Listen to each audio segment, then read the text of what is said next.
Good morning everyone, welcome back to my channel. তোমরা দেখছো Indian blogger Shri, আর আমি শ্রী। আমার নতুন আরও একটি ব্লগে তোমাদের সকলকে জানাই অনেক অনেক স্বাগত।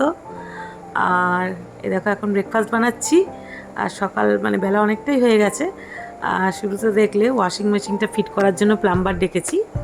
ওয়াশিং মেশিন ছাড়া হবে না, জামা কাপড়গুলো হাতে কাচা অসম্ভব। আর আমি দেখো ব্রেকফাস্টটা করে নিলাম। আর আজকে 8 তারিখ রবিবার, আগে বলেছি কিনা মনে পড়ছে না। যাই হোক, আর এই দেখো তোমাদের দাদা বাজার থেকে চলে এসছে। পুরো এক সপ্তাহের বাজার করে এনেছে, মাছ মাংস শাকসবজি যা লাগে। আর সারা বাড়ির অবস্থা দেখছো কি বাজে। আর ওই দেখো সকাল থেকে কাজ করতে করতে আমার নাইটির সামনেটা কীরকম ভিজে গেছে। কি করব, জামা কাপড় কিচ্ছুই খুঁজে পাচ্ছি না। কোন গাঁঠার মধ্যে কি পড়ে আছে আমি জানি না। মাথা একদম খারাপ হয়ে যাচ্ছে। কি করতে যেখানে আসলাম বুঝলাম না। আর এই দেখো সমস্ত মাছ মাংসগুলো তো আমি ধুয়ে ক্লিন করে রেখে দিয়েছি। এখানে ভাত বসিয়ে দিয়েছি, মাংসের আলু ভাজা হচ্ছে। খুব তাড়াতাড়ি মাংস ভাত করে নেবো, নিয়ে এক জায়গায় বেরোবো। আর এই দেখো শিলনোড়াতে আমি আদা রসুন বাটছি। মিক্সিটা খুঁজে পাচ্ছি না, মিক্সি পেয়েছি মেশিনটা, মিক্সির বাটিগুলো পাচ্ছি না। ক্যামেরা কেঁপে যাচ্ছে, দেখাতে পারলাম না। তো বন্ধুরা দেখো এখন সন্ধ্যা হয়ে গেছে আর বেরিয়ে পড়েছি। আমার মেয়ে আজকে পড়তে গেছে অনেক দূর টিউশনে। তো মেয়েকে আমরা আনতে যাচ্ছি। দুপুরে রান্নাবান্না করে খেয়ে দিয়ে একটু রেস্ট নিচ্ছিলাম।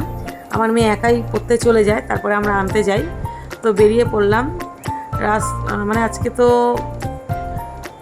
কি বলবো, গণেশ পুজো কালকে গেছে, কিন্তু জায়গায় জায়গায় বেশ ভালোই লাইটিং এসব রয়েছে, দুদিকে দেখতে পাচ্ছি, বেশ ভালো লাগছে। আর এই বাড়িতে শিফটিং হওয়ার পর কীরকম বদ্ধ একটা কি বলবো, দম আটকে যাচ্ছে সারাদিন যেন।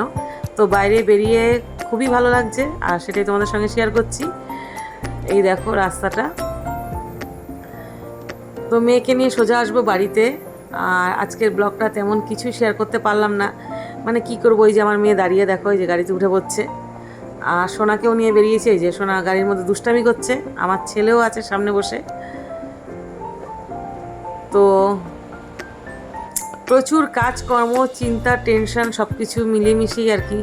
জীবন তো দাঁড়িয়ে থাকবে না, এগিয়ে যাবে। তো রেগুলার সকাল হবে, উঠলেই খিদে পাবে, এই সমস্ত ব্যাপার আর কি। রোজের দিন যেরকম শুরু হয়ে যাবে। তো তেমন কোনো ভালো ভিডিও আমি না শ্যুট করতে পারছি। আর এমন একটা বাড়িতে এসেছি না, তোমাদের কি বলবো, চারিদিক থেকে বাইরের কিচ্ছু দেখা যাচ্ছে না, যে ক্যামেরা দিয়ে আকাশটাও শ্যুট করতে পারছি না। এত বাজে সিচুয়েশান, বাড়ির পজিশনই ভালো না। তো ফ্রেন্ডস দেখো আমরা বাড়িতে চলে এসেছি। আমি গাড়ির থেকে আগেই নেমে গেছিলাম, গাড়িটা পার্ক করবে বলে নেমে গেছি ওদিক থেকে। আর এই দেখো আমার সোনা আসছে। তো চলে যাব এখন ওপরে। অনেকটাই রাত হয়ে গেছে, গিয়ে তো ডিনার করে ফ্রেশ হয়ে শুয়েই পড়বো। আর ভিডিওটা আর বেশি লং করবো না। তো আমার আজকের ভিডিওটা কেমন লাগলো অবশ্যই কমেন্ট বক্সে জানিও। প্লিজ আমার চ্যানেলটাকে সাবস্ক্রাইব করে দিও, লাইক কমেন্ট অ্যান্ড শেয়ার করতে ভুলো না। আর একটু সেটেল হয়ে নিই, তারপরে ভালো ভালো ভিডিও নিয়ে আসবো আমি তোমাদের কাছে। তো চলো এখন সোজা ওপরে উঠে যাব। কি আর বলবো, তোমরা সবাই ভালো থেকো, আমি মোটামুটি ঠিক আছি। তো চলো আজকের মতো টাটা, বাই।